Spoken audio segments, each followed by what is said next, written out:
ఏమైపోయే వాళ్ళమో అంబేద్కరు లేకుంటే, ఏ చీకటి మింగునో తను వెలుగై రాకుంటే, తరాలు మన స్థితి గతులు మారక తల్లడిల్లు కథ సకల జనం, బతుకు అగ్రకుల విషకౌగిటబడి నలిగిపోవు కథ నేటి దినం.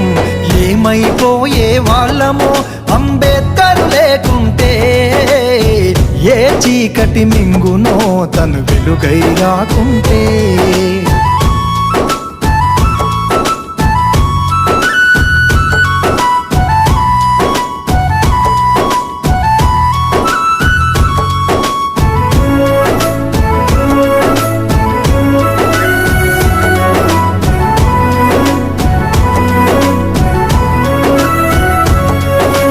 అడుగు అడుగు తను అనుభవించిన బాధను తలచి,